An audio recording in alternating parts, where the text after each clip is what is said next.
गलती से भी अगर इस टाइप का क्वेश्चन आपको किसी भी क्वेश्चन पेपर में देखने को मिल जाता है तो उसे झटपट पटापट सॉल्व कर देना, जैसे मैं अभी आपको करके दिखाने वाला हूँ। और ऐसे क्वेश्चंस बहुत पूछे जाते हैं। तो इस क्वेश्चन में आप देखो, आपको देखे रखा है आर पी क्यू 50 डिग्री, ठीक है। और आपको बोला है कि ये सेंट्रल एंगल जो पी ओ क्यू है वो फाइंड आउट करके बताओ क्या होगा, ये वाला एंगल कितना होगा ये बताओ। तो जैसे ही आप जब इस पार्ट को देखते हो, आपके दिमाग में एक थ्योरम तो जरूर स्ट्राइक हुआ होगा। कौन सा वाला? कि ओपी, रेडियस और टेंजेंट जिस पॉइंट पे मिलते हैं वहां पे 90 डिग्री बनता है। और बता दूं ये सही स्ट्राइक हुआ है। तो हम इसको लिख देंगे, तो O P R is equal to 90 degree. क्या मैं गलत हूँ? बिल्कुल नहीं, यही होगा।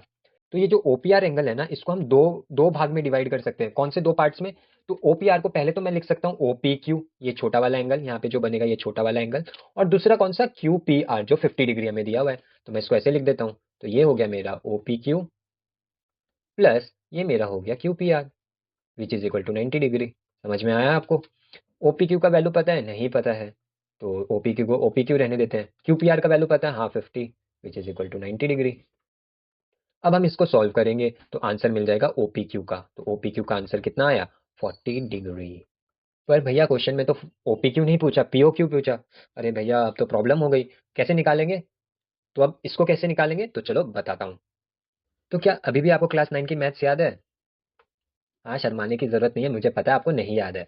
ठीक है, तो मैं बताता हूँ। हमने क्लास 9 में एक चीज पढ़ी थी आइसोसेलेस ट्रायंगल को के रिलेटेड, कि जब दो साइड्स इक्वल होते हैं तो उसके ऑपोजिट एंगल्स भी क्या होते हैं? इक्वल होते हैं। अब तो याद आया होगा। सेम कॉन्सेप्ट यहाँ पे भी लग रहा है। अगर मैं इसको ओ मानूं जो मेरा सेंटर है, इसको अगर मैं क्यू मानूं ये वाला पॉइंट, और इसको मैं पी मानूं ये वाला पॉइंट, ठीक है। तो आप देखो, ओ ओ क्यू और ओपी मेरा इक्वल है। जानते हो क्यों? क्योंकि दोनों रेडियस है और रेडियस इक्वल होता है। तो मेरे को पता चल गया ओपी और ओ क्यू इक्वल है। इसका मतलब क्या होगा? ये वाला एंगल और ये वाला एंगल भी इक्वल होना है। तो क्या हमें इन दोनों में से कोई भी एंगल पता है? हाँ, आप बोलोगे पता है। कौन सा वाला? ओ पी क्यू, अभी अभी निकाला था 40 डिग्री। तो यहाँ पे 40 आ जाएगा। अब क्योंकि ये इक्वल होता है तो ऑब्वियस सी बात है ये वाला एंगल क्यू भी कितना हो जाएगा? 40 डिग्री। पर भैया अभी भी तो आंसर नहीं आया। आंसर तो हमसे पी ओ क्यू पूछ रहा है, ये बीच वाला एंगल वो कैसे आएगा? तो अब आपको दिख रहा है ट्रायंगल के दो एंगल मिल गए, तो थर्ड एंगल क्या होगा? तीनों एंगल को अगर हम प्लस कर दे तो 180 होता है, जिसमें से 40 और 40, 80 तो आपको मिल गया, तो बचा कितना? 100। तो मतलब ये वाला एंगल कितना होगा? 100 होगा। समझ में आया आपको सॉल्यूशन? तो मतलब angle P O Q is equal to 100। कितना इजी था।